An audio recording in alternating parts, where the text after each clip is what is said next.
Teacher పోస్టుల భర్తీలు అక్రమాలు, డిఎస్సిలో డీల్స్.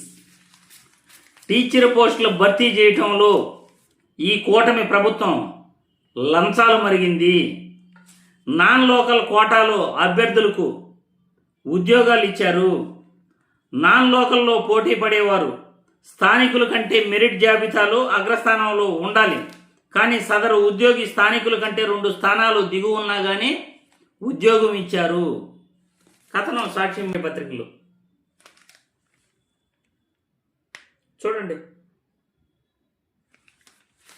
రాష్ట్రంలో అసలు ఏం జరుగుతూ ఉందో అర్థం కావట్లేదు.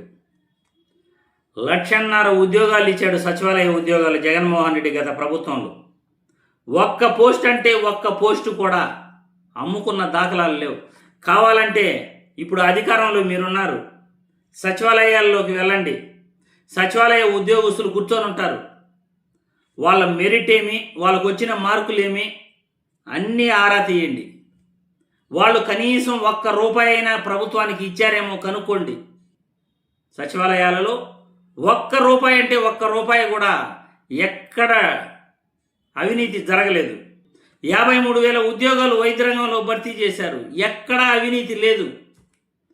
కానీ ఎందుకో చంద్రబాబు నాయుడు ప్రభుత్వం అంటేనే లంచం ఇస్తే మంచం ఎక్కుతాం అన్నట్లు డబ్బుంటే ఉద్యోగం వచ్చేస్తుంది. మన కార్యకర్త మనిషి అయితే ఉద్యోగం వచ్చేస్తుంది. మన తెలుగుదేశం పార్టీ నాయకుడు చెప్తే ఉద్యోగం వచ్చేస్తుంది. ఇంకెందుకు వ్యవస్థ? మీ వాళ్ళకే ఉద్యోగాలు ఇచ్చే పని అయితే ఇంకా ఎందుకు వ్యవస్థలు ఎందుకు? ఈ పోస్టులకి నోటిఫికేషన్లు ఇచ్చేది ఎందుకు? ఎగ్జామ్లు రాసేది ఎందుకు? కూటమి ప్రభుత్వం సమాధానం చెప్పాలి. టీచర్ పోస్టులకు బేరం పెట్టి మొత్తం 40 కోట్ల నుండి 50 కోట్ల వరకు క్రీడా శాఖలో మాస్టర్ మైండ్ వసూళ్ల దందా. వెయిట్ లిఫ్టింగ్ క్రీడాకారిణి తప్పుడు జనన ధృవీకరణ పత్రాలతో పీఈటీ ఉద్యోగం పొందారంటూ సిటిజన్స్ ట్రస్ట్ శాప్ ఎండీకి చేసిన ఫిర్యాదు కాపీ సాక్షి పత్రికలో ఆ ఫిర్యాదు కాపీ కూడా వాళ్ళు ఇచ్చున్నారు. తర్వాత వెయిట్ లిఫ్టింగ్ క్రీడాకారిని 2 రకాల జనన ధృవీకరణ తేదీలతో మోసం చేస్తున్నట్లు విజయనగరం పోలీసులు నమోదు చేసిన ఎఫ్ఐఆర్ కాపీ చూడండి. FIR copy